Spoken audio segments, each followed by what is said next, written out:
You bought this high-rise condo just to live with me. That's quite the choice for you. Well, I guess I can't help it. I'll live with you then. That's great. Stop sulking and let's start getting along together. All three of us from today. What on earth are these two talking about? The people in front of me are my ex-husband and former mother-in-law. Yes, we've been divorced for a while now. My former mother-in-law, who declared she did it all for me, has an egocentric personality and never cared how bad I felt. Always dumping the cooking and cleaning on me, and my ex-husband, probably due to being raised by such a mother, is just as self-centered. That's why I chose to divorce. I moved without telling either of them my new address, and yet here they are, somehow at my new place. Soon I'd find out a surprising fact. My name is Madison. I'm a 34-year-old career woman. I've been working at the same company since I graduated and have been assigned to the sales department, where I've been nailing it and leading several projects. I got so immersed in the fun of work that years went by without even thinking about marriage or boyfriends. Finding joy in getting good results and rising through the ranks and not being interested in shopping sprees or luxury, I managed to save up my salary and bonuses steadily. Before I knew it, I was over 30, but neither my parents nor I had anything to say about it as I was thoroughly enjoying my life. Then a certain encounter greatly changed my life. There was a college reunion, which I attended. There I ran into Steve, who was in the same seminar as me back in the day. We hadn't talked much during our college years, but sitting next to each other at the reunion, we discovered we were working for companies that do business with each other. Steve was working in legal affairs for a top-tier company. From talking about work, we moved on to how we trained our juniors and then our personal lives. Finding a lot in common, Steve and I started to meet alone from that day on and eventually began dating. During our relationship, Steve was very kind and a great listener, which comforted me and gave me extra motivation to work harder. Less than 6 months into the relationship, we decided to get married. My colleagues, friends, and even my parents were surprised to hear about a workaholic like me getting married, but they all celebrated us heartily at a small chapel wedding. I never imagined myself in a wedding dress even months before, but the peak of this marital happiness was on the wedding day itself. With little experience in love, I had naive dreams about married life, but the reality was brutal. On a certain day off, I fell ill and was bedridden. Steve did show concern, saying, "Just rest. I'm hungry, though. I'll be in the living room playing games." He left the bedroom after saying that. I felt something was off, but with my dizziness and headache, I just lay there. As I was dozing off, my phone rang. "Mom, what's up?" No, I'm okay. It was a call from my mother-in-law. "Madison isn't feeling well." I could hear Steve's voice all the way in the bedroom. "Oh, is that so? Don't worry. I'll tell her to get up right away." "Yes, I'll wait." It seemed my mother-in-law was coming to visit despite talking about my health. She was planning to visit, and Steve was okay with it. He even said he would wake me up. I could get up if I pushed myself, but I wanted to rest and recover on this day off. Despite my wife, Madison, feeling unwell, I could only feel sadness at Steve's behavior for accepting a visit. "Madison, get up quick. Mom's going to come over soon," she said. "It'll be just for a little while, and it'd be pitiful to send her away." "Show your face to Mom, too. You're free anyway, right? Didn't I say I'm not feeling well and want to stay in bed?" "It'll be all right. It's just for a bit." What's all right about this situation? Even so, if my mother-in-law is coming over, it's not like I, as her daughter-in-law, can stay in bed. I had been bedridden since the morning, so no cleaning had been done.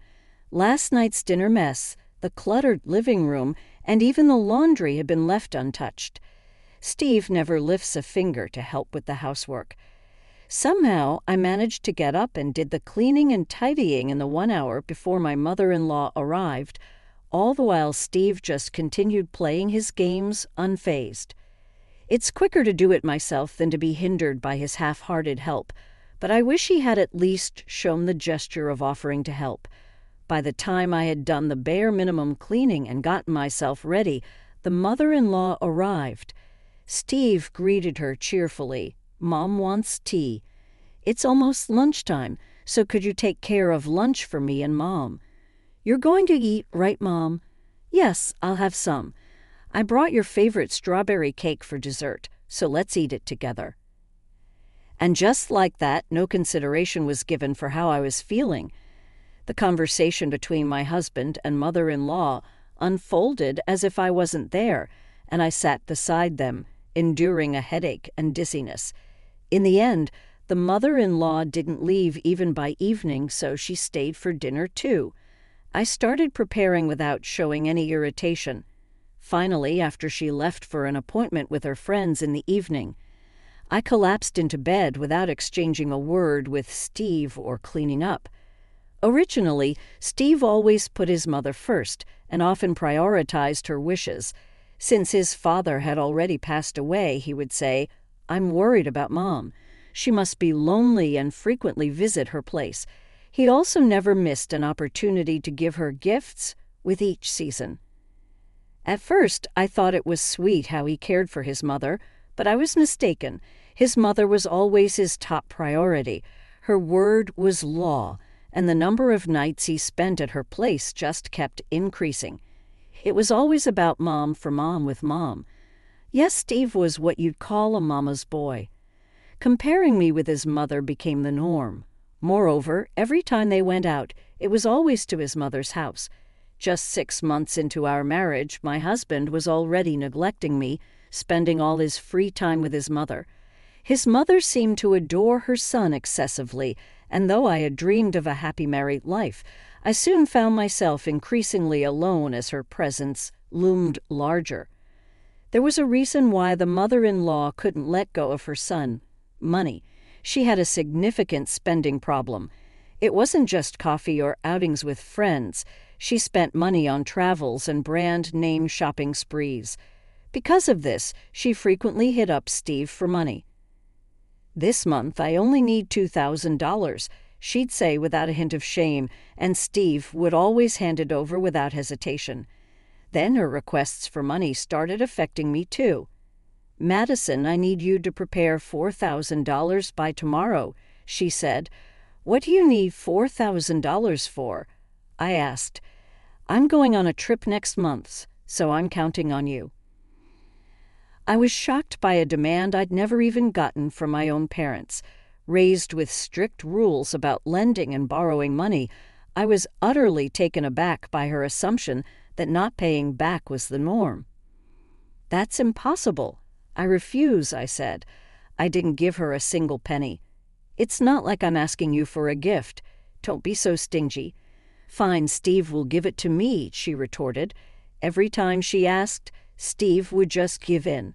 "Mom's in trouble. It's only natural to help her out a bit," was his response whenever I brought it up. "Steve earns a pretty penny, I'd say. We're both working, so each month we pitch in a set amount and manage our own money. Beyond that, I have no clue how much Steve saves or what he spends it on. But the couple hundred his mom was asking for has ballooned into a couple thousand. There might be financial dealings happening that I don't know about. At this rate, it could start affecting our household finances. Hey, Steve, don't you think we should increase our savings each month considering the future for the kids we might have? And eventually I'd like us to buy our own house," I suggested. "If I had that kind of money, I'd give it to my mom. Madison, you should chip in and help my mom out each month too," was his reply. I bet he isn't saving a dime. When I show up at my in-laws to my mother-in-law, I'm just a maid who works for free. The house my father-in-law left behind is quite impressive and spacious. I'm tasked with everything from cooking, cleaning, to gardening and window washing. Still being married, I complied without complaining. "Madison, I'm really sorry to ask this of you every time. I just can't clean anymore since my legs have gotten weak," the woman who gallivants daily said. What is she even saying? I smiled politely at my mother-in-law while muttering this in my heart. She just enjoys bossing me around. My oblivious husband neither helps me nor does he see the need to, believing instead that his mother is toughening me up to be a good wife, thinking she's incredible for it." Then Steve said something unbelievable. It seems like Madison's mom didn't have much time to take care of her, show her how to clean and cook. "Will you teach her the ropes?" he asked his mother. "Sure," she replied. "My parents ran a rice mill back home and were busy every day. But even so, my mom always made time for me and my dad, too." They could have had me help out, being an only child at all, but they let me play and pursue my interests. Children aren't tools for labor. "Do what you love," they'd always say, I thought. So different from my mother-in-law. Finally, I stood up to Steve.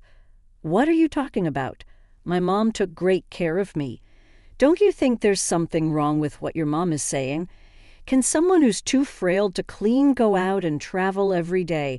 She's just shoving her housework onto me. I refuse to do your family's chores anymore." "I don't want to come here again," I said. However, the response I got from Steve was filled with anger. "How can you say such awful things about my mom? She's just trying to make you into a proper wife. You're demonizing her without a shred of gratitude. If you're going to talk like that, we might as well get a divorce," he yelled. To my shock, he pulled out a divorce paper from his bag, filled it out, and threw it at me. "How about that? I'm serious. If you apologize to me and my mom, maybe I'll forgive you. If you don't want to get divorced, apologize right now." "That's right. You'd be the one in trouble if Steve left." "Apologize now," his mother chimed in. "He's rooted in old-fashioned values. In his world, a wife is below her husband and mother-in-law, expected to obey their every command. Standing up to one's husband is unthinkable. He assumes that threatening divorce will make a wife beg with tears and apologize. But I was certain this marriage was no longer bringing me happiness, nor was it going to get any better." Seeing me silent, Steve smirked and tucked the divorce paper back into his bag.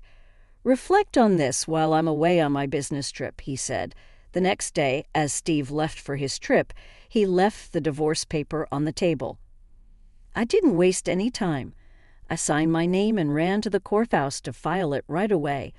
Then I called my job and took some urgent personal days to start reverting to my maiden name and sorting out my affairs. Steve was trying to appease his mother, who was upset with the complications between us, by granting her the dream of an overseas trip on a luxury cruise ship. He reserved the best room and had also booked the most luxurious hotel. The money he had received from Emily was used to cover those expenses. Once she learned this, Emily managed to bring about a legal case, claiming damages for the affair, child support payments, and now he's being charged with fraud. My ex, who was always begging his mother for money, had no savings. I heard he incurred a substantial debt. Their grand family home was seized, and yet his debts only grew. He paid me my damages in one lump sum, and now we are entirely estranged.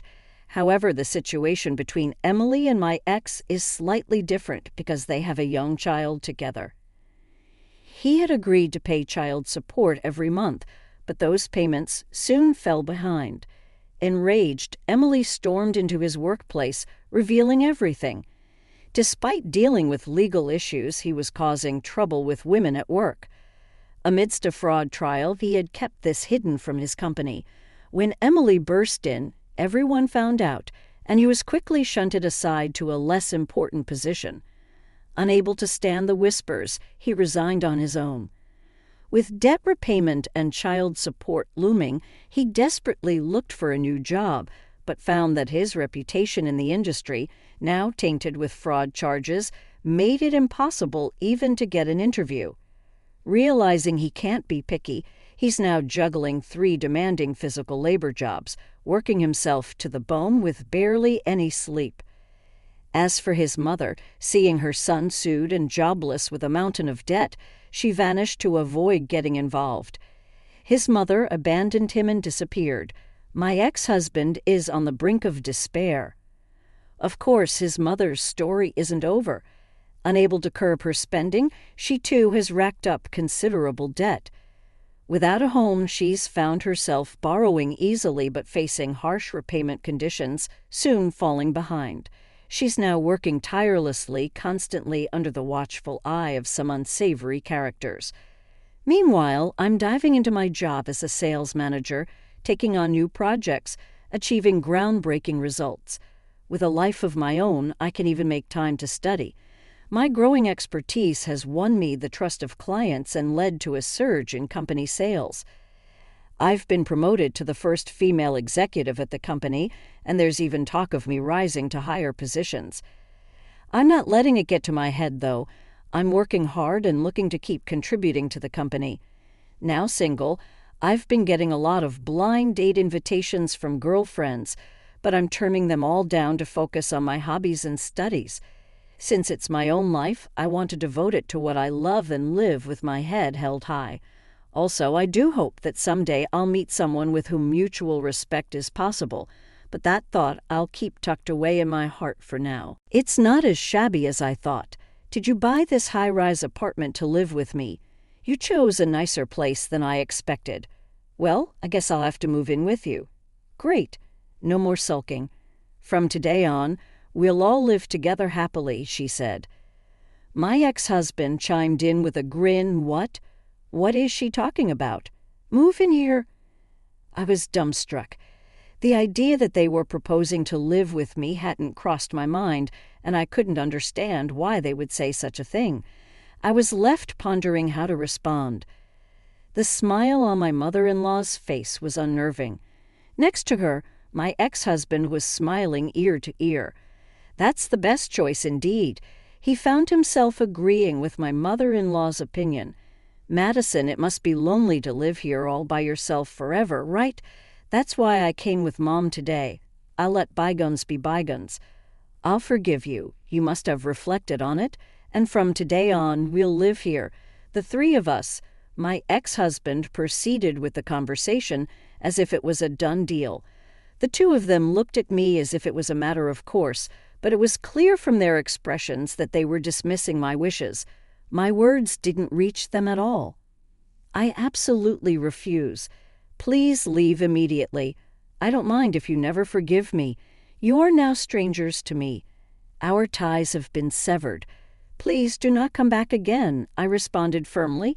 My ex-husband was taken aback, likely expecting me to readily agree. What? Why? You're serious? You bought this place wanting to live with Mom, didn't you? He said. Don't say such things, please. And here I thought I was doing this for your sake. They must have been expecting a completely different reaction. They couldn't hide their surprise at my rejection. Whatever misunderstandings you have, I don't know, but I bought this condo for myself. Please stop with your arbitrary interpretations, I said. I'm saying I'll forgive you. It seemed in my ex-husband's mind I was still being stubborn just to cause them trouble. He began to show an arrogant attitude, as if he was doing me a favor by forgiving me. If things stay like this, you'll end up living alone here for the rest of your life, with neither me nor Mom around. You know you're going to be all by yourself forever, he said. Yes, that's what I want. You're not welcome in my home. Please leave. We are no longer family. The relationship is over. Don't ever come back, I stated clearly, but it seemed not to penetrate my ex-husband's understanding. He must have thought I was too stubborn to back down. His actions were self-serving, twisting the situation to his liking without attempting to understand my words. He scoffed at my words, and when I tried to close the door, he pushed past me to enter the house. Being pushed by my ex-husband, a man I was helpless against, I fell into the hallway. I let out an unexpected loud scream. After a while, a neighbor opened their door. Realizing this, my ex-husband and his mother tried to hurry inside the house with a puzzled look. I pleaded to the neighbor, "Please call the police." "What are you saying?" My ex-husband shouted. For me, this was trespassing. I called 911 myself. "Come quickly, please," because the call came from the same location. The police car arrived promptly. "Come in," the neighbor said, to protect me from my ex-husband, kindly letting me into the entrance and locking the door. "Are you okay?" they asked me gently. My ex-husband banged on the door violently, shouting, "No, it's not like that. I'm the husband. I just came to visit my wife." My mother-in-law was also raging in the hallway. "Hey, don't touch Mom. Madison, say something. It's because you wouldn't even give us your address that we had to go digging around for it. Oh, you not only did you tarnish my son's reputation, but you had to treat me this terribly too. What a terrible daughter-in-law you are. Apologize right now." The incredible volume of their voices echoed down the hallway. Given that it was a weekend morning, it's likely that many residents were home.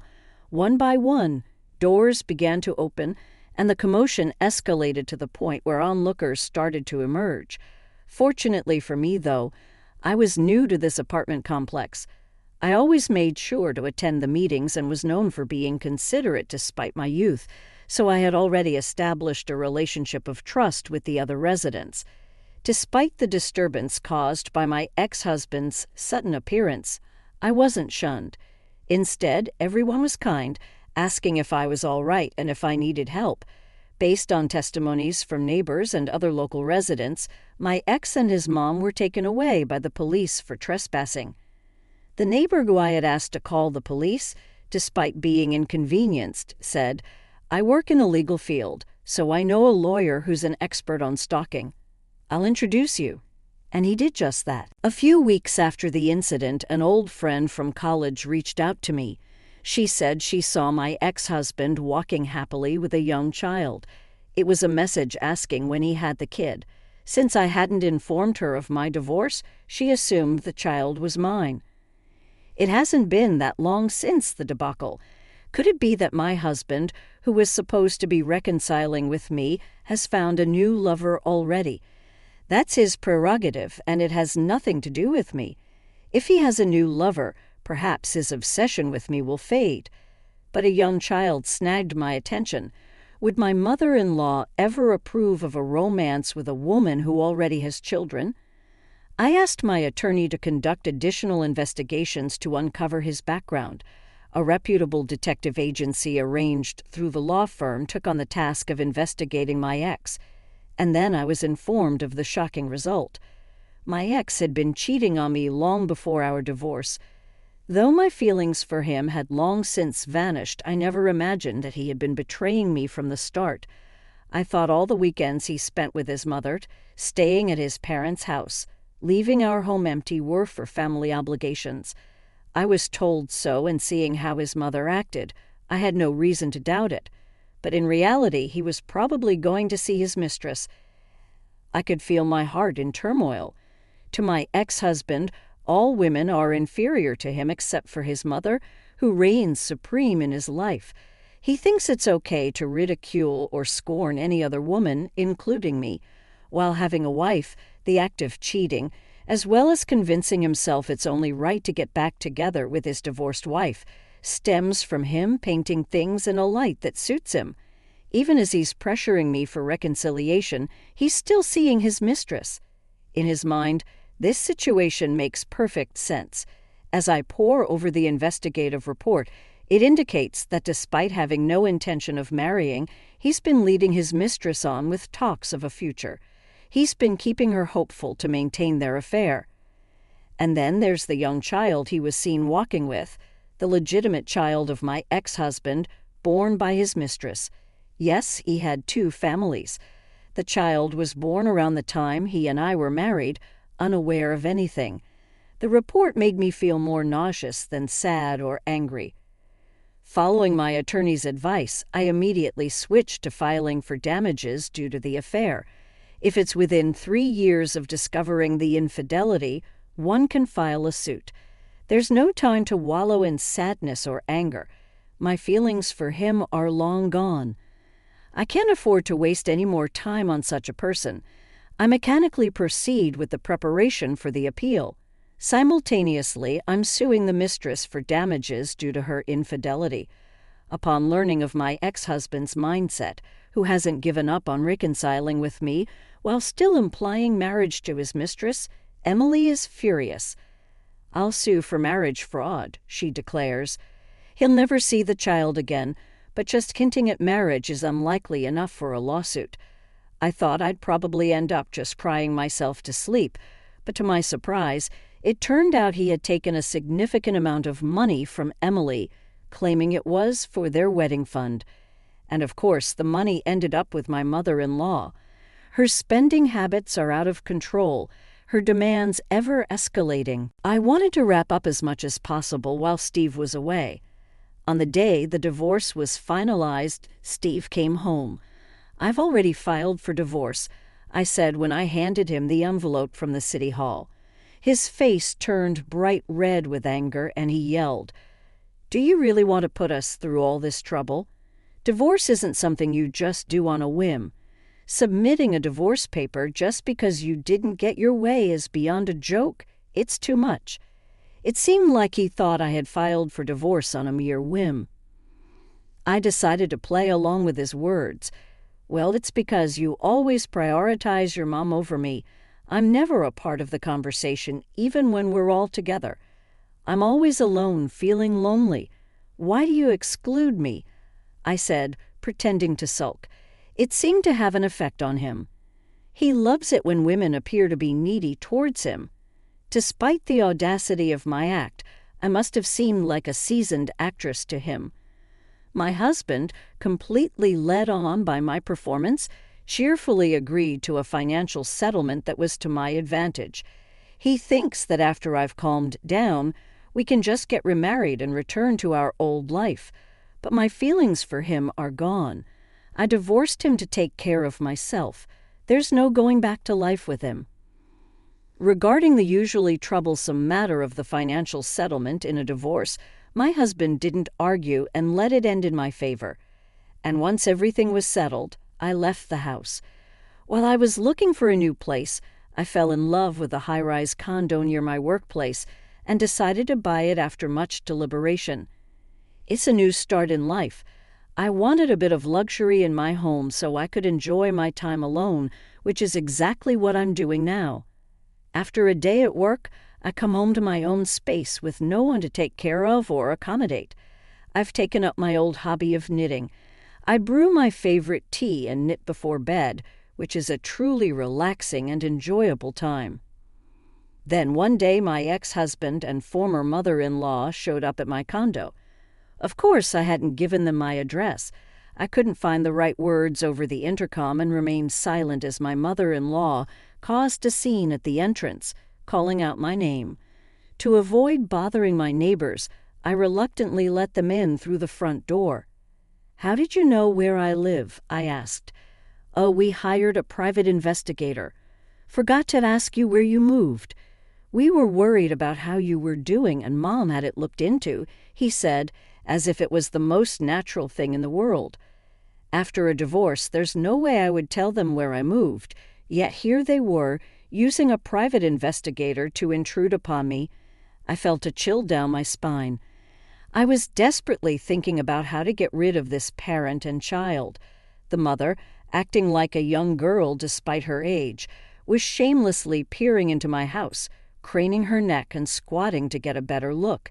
Just as I was about to scold her, she blurted out something unexpected.